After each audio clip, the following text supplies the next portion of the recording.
Oh, would you look at that? This is the garage wall, and they've started putting plywood up. I wasn't here the other day. They finished framing this. We'll talk about this plywood, this OSB plywood in a minute. But let's just kind of check out what's going on. I walked by here this morning, and there was 4 guys here working, and that's about all you need on a crew. Okay, so it looks like they've been installing this plywood. It looks pretty good. Looks pretty good. Okay, remember the other day, they didn't have these walls over here framed yet, and they got all those up.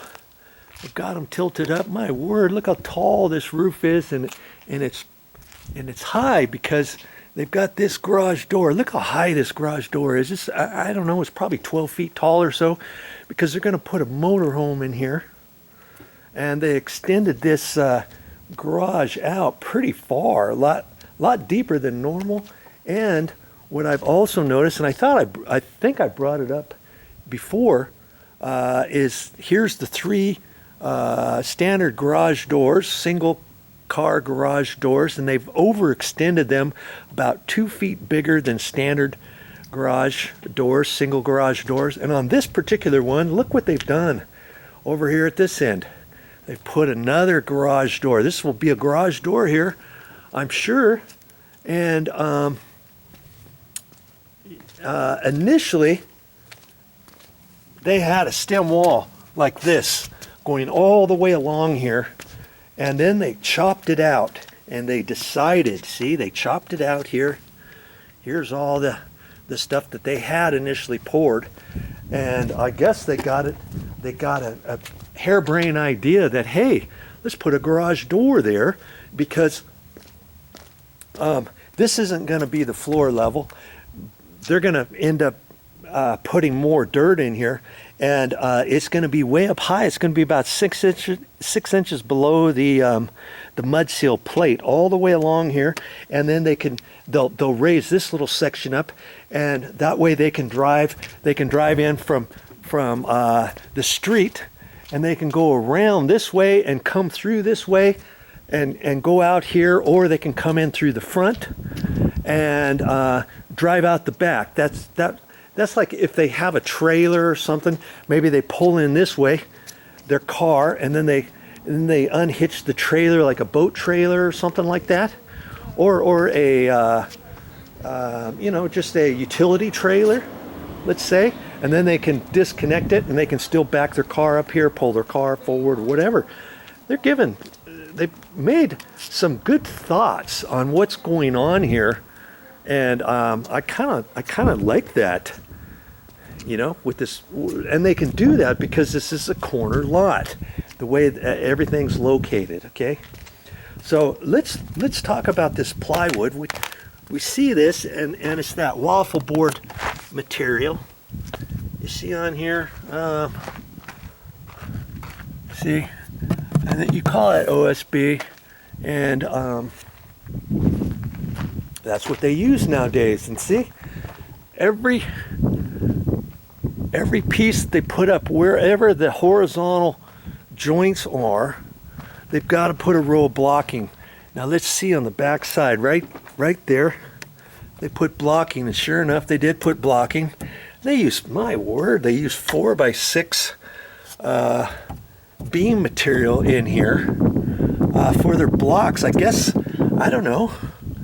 I'm not sure why they did that. They could have just used a flat 2x4, possibly, but they decided to put the 4x6s. And see, they had to run a row along there. And on this particular wall, this one here, they ran them down low because they ran their plywood from the top down, because this little bump out section is a lot lower. I'm not sure how the roof is probably going to come down at an angle there. And isn't that nice? They've got 3 windows coming into the garage. I'm not quite sure what the theory is on that. We've got some garage windows too. We very seldom like to have the shades open, because then anybody can look inside your garage. They got the same thing over there. There's 2 windows there. Look at that. There's a big old window on that one there. And more times than not, I'll wager that they've got blinds on there, because they're not going to want anybody to look inside their garage, let's say. Oh, that looks like a tripping hazard right there. Remember they had a big brace right there, and they should really pull that out before somebody trips over it or something. Okay, I saw them this morning. They were starting to nail over here, and what I wanted to show you was on this plywood. You see, it's got all these lines. What do you suppose these lines are for?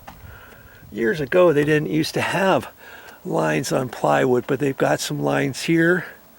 And my guess, and it looks like in a 4-foot sheet from here over to there, there's only 3 lines in the middle. All I can think of is where the 2x4s are. We know there's a 2x4 right here, because here's a joint, right? And then every 16 inches, there's another one. Well, I guess that's what it is. They've lined it up. 16 inches is where the next one is. Isn't that nice? And then 16 inches from that side over, there's another one. So these are all in 16-inch centers, and this middle one is 24 inches in case they run that on the roof. I guess that's what they've done. Yeah, isn't that nice? That would be 24-inch centers, and then 16-inch centers from here to here, from here to there, from there to there.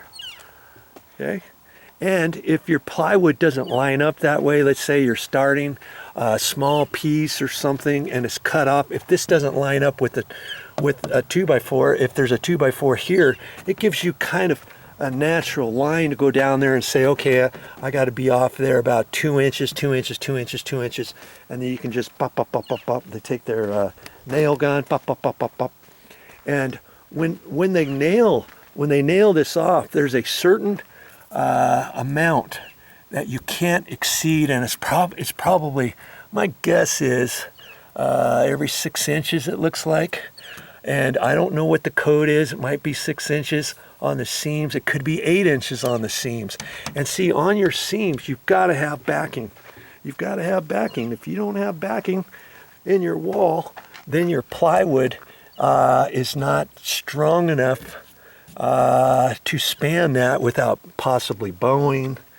And they just never want to do that. So see, that's why they had to spend the extra time and effort to put all these blocks in there. See, so where you see the blocks, that tells you where the seam is. And obviously, before they nailed all this on, they had to rack the wall, which means push it one way or another, put a level on here to plumb it up, so they made sure that it was straight. And that's why they put the diagonal brace on there. They did that after they plumbed this wall up to make sure that was straight before they put the plywood on. You can't put plywood on if the wall's not straight. You see what I'm saying? Because there's no way to rack it into position afterwards. And you see this brace here? They put that brace on before they nailed all this plywood on there.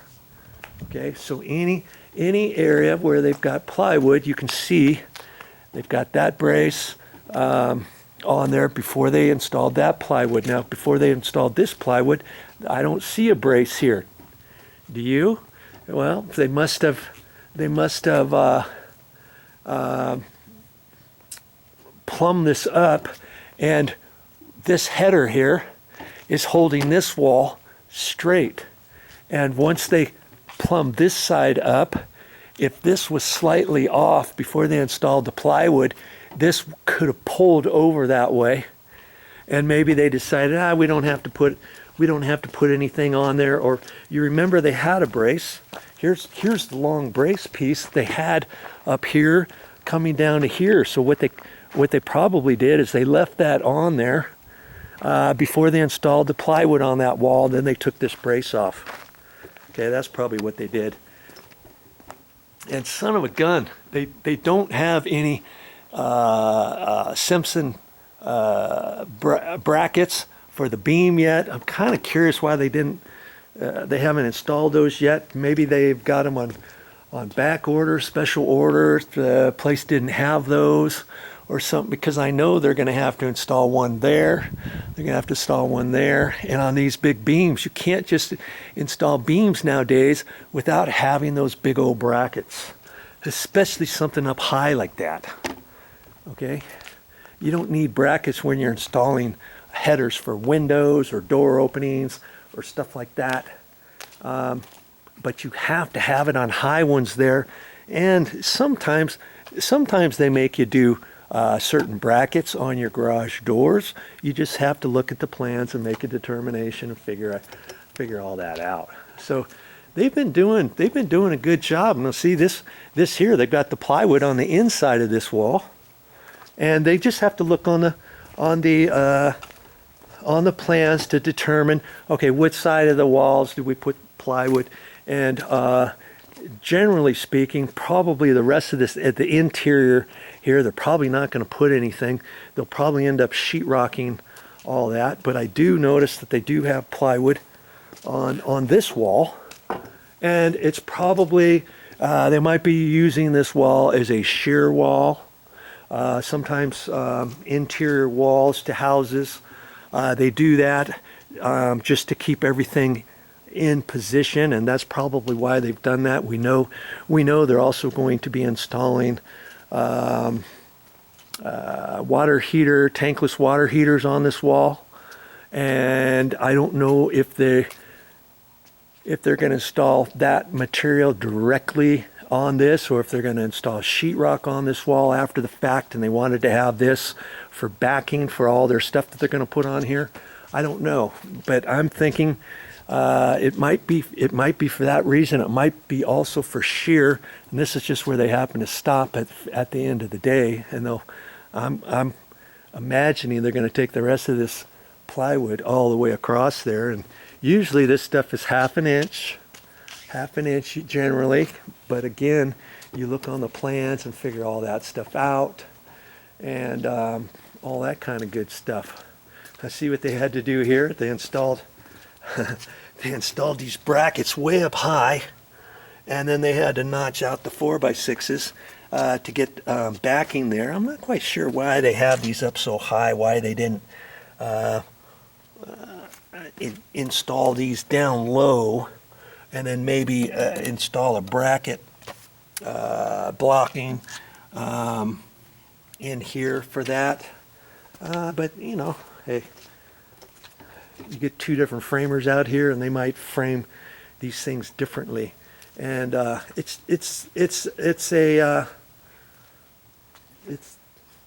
a question for me why they had to install all these blocks with 4x6s instead of a 2x6 or 2x4 even on edge going across this way 3.5 inches from here down, let's say, just flat for your blocking, because I honestly don't think they're going to be installing more plywood on this other side here, and you don't need blocking when you install your drywall.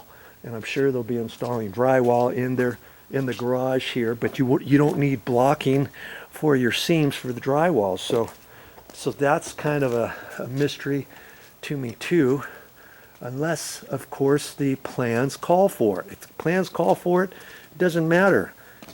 If the plans say to put the 4x6 blocks in there, you can't do it any other way. You don't want to put a 2x6 block in there, only 1.5 inches tall straight across, or a 2x4 flat ways up against the plywood over there, because then maybe when the inspector comes out here, he doesn't pass you because he says, hey, your plan says you got to have 4x6s in there. Sorry, take those 2x4s out and put some 4x6s in there.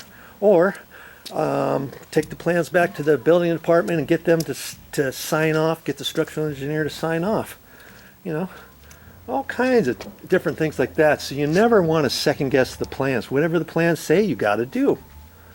Okay, so there you go. Isn't that That's interesting. They've gone gangbusters here in this garage, and that's why they went ahead and poured this concrete first before they started building these walls. Doesn't that make sense? Because look at all the stuff. It's way easier to work on here. I've seen it though sometimes where they've just left the crushed gravel or their sand rock mixture, and they had it all flattened out, and then they worked over the top of that to build their walls. I've seen them do that before. Not this company, but I've seen it before. But it sure makes sense to install your concrete first. Okay, just like they've done. Okay, so they're moving right along. Well, that's all I got for this time, but I'll be back with more videos. And what am I going to talk about next time? Well, I'm going to look around in here, and I think I'm going to talk about some door openings. And I hope to see you then.